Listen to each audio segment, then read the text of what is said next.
Hey,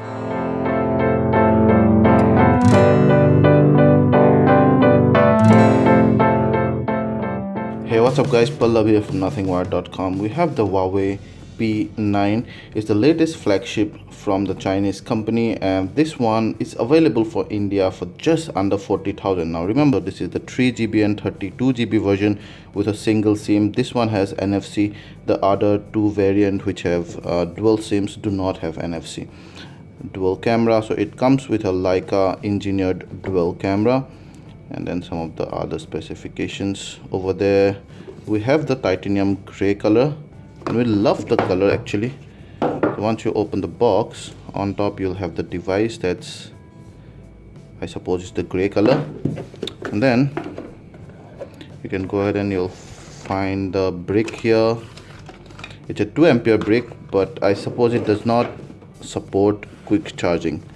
And then here you'll find the earphones there, quite premium looking earphones, and also you'll have the USB-C type cable.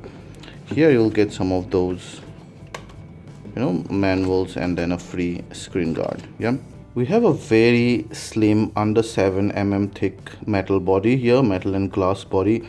It's 144 grams. You can see some scratches here and there, but then we've been using this, stress testing this for some days now. The front side does not attract as many fingerprints as you would probably suspect from a glossy screen. So it kind of probably has a fingerprint repellent kind of a coating. You have that 5.2-inch full HD resolution 2.D glass cover here, nicely curved on the edges. 8MP front camera, your earpiece, your shortcut key is gonna be here on the screen. And then you have the single SIM version. This one take one SIM, one nano SIM plus one micro SD card. It does not take two SIM. And then your USB-C type port, a mic, 3.5mm jack, and then the speaker grill. Pretty busy out there. Power button, volume rocker, and then a secondary noise cancelling mic. Behind you have what's the USB of this device, clearly demarcated. You have two 12MP cameras. One is an RGB, one has an RGB sensor, that is color sensor. Another one has a monochrome sensor, that is black and white sensor.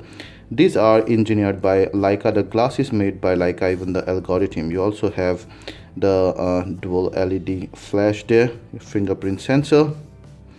Yeah, that's about it. So let's quickly talk about the camera module here a bit. Now this one, as I told you, is a colored sensor, and this one is a black and white sensor. The black and white sensor is simply have its bare filter chopped off. So basically the bare filter is the one that the manufacturers put over a monochrome sensor to give it the color. So it has that filter removed. So that has two advantages. Number one, the monochrome would be true monochrome and not just the desaturated colored pictures, not the converted ones. And number two is because it has a filter removed. An additional filter removing means that it should give you on paper slightly sharper image, because it does not have any, it has one less obstruction in front of it, plus also it should take in more light. Now when you're not clicking monochrome and if you want to click those depth of field kind of a photo, then one of the sensor also acts as a depth sensor to sense how far or how separate the background and the foreground is, and as a result could blur the background properly at a hardware level. And you see f2.2 is the max aperture. Overall it's a very streamlined body, and being 5.2 it's very it's quite well managed. And the fingerprint sensor on this one is very fast, you can see, and then it gets us to the Android Marshmallow and the EMUI 4.1 on top of that. You do not have a dedicated app drawer with EMUI, and let's quickly go ahead and check out the settings. There you go, some of those details. There you see L09, actually that's a single SIM version, EMUI 4.1, Marshmallow, 3GB of RAM, 32GB of ROM, that's the resolution. And here in advanced setting you can go and check out the RAM and battery manager. That's the one. Memory and storage, see, total is about 25 GB. And then in memory, in 1 day, we've been using this intensely, and it's I think utilizing on an average just over 50% of RAM, which is good enough.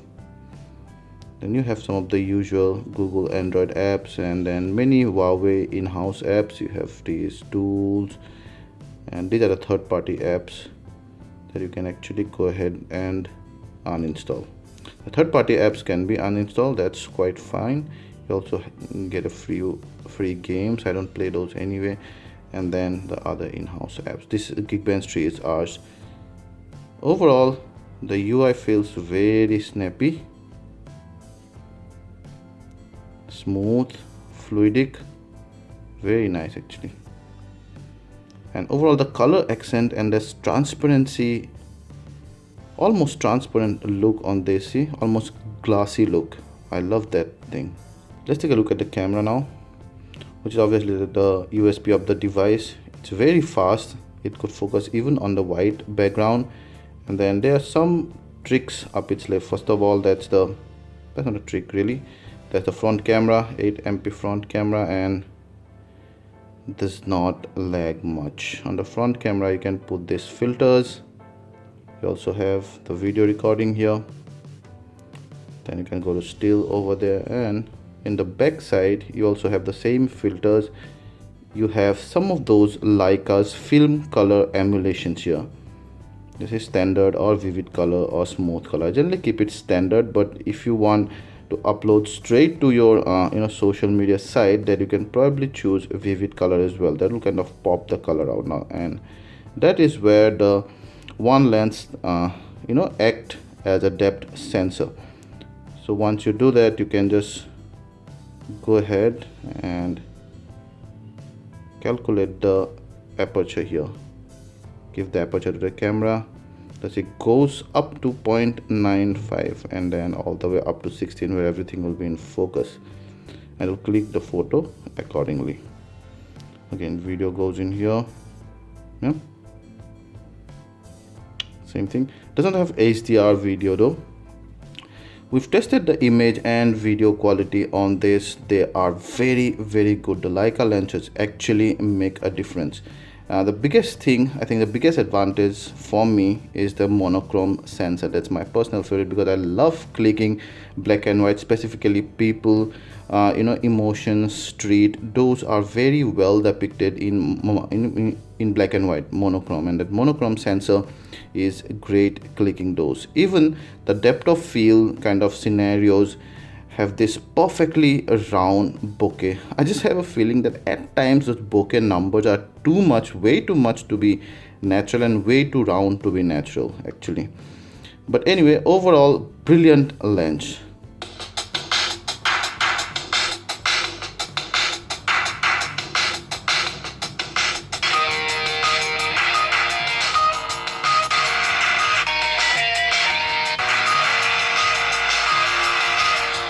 Love the speaker output. Has proper amount of loudness, bass and treble. It kind of just about crackles at the higher volume, but I think that's also with the sound quality. Overall, one of the better speakers that we've seen.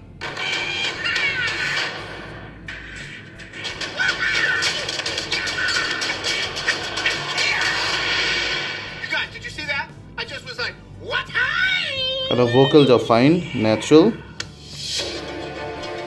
The surround sound is good, but note that because there's only one speaker output here, if you're playing games or if you're watching movies, you might accidentally cover one of those.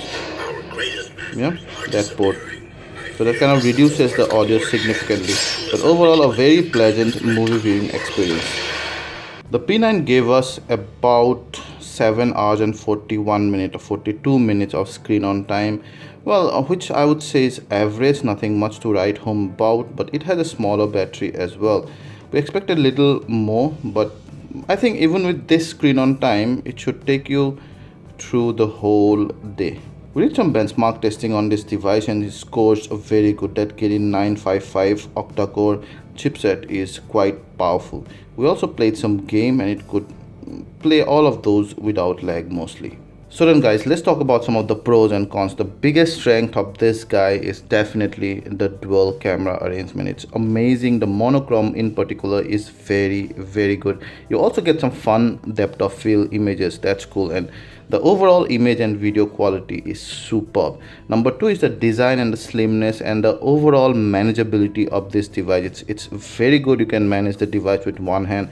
The sound output is very good. The screen also is great. The only thing I would say, it's not exactly con, because you have Leica, so Leica is expensive, but I think it would be the price. The price might be slightly on the expensive side, or some of you might think so.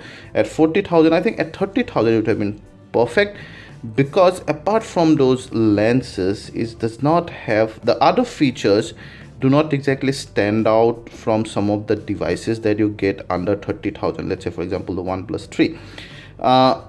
Yeah, but the camera is the standout feature. Now I don't know if someone would want to pay that premium to get this camera, but let me tell you one thing. This is probably one of the best cameras and one of the closest to dedicated camera results in a phone that we found. So taking something that, you know, into consideration, someone who is totally dedicated to, you know, learning photography, or someone who is crazy about their photo quality but they do not want to lug their camera around, might actually go ahead and pay the premium. You won't be disappointed with that camera. It's awesome.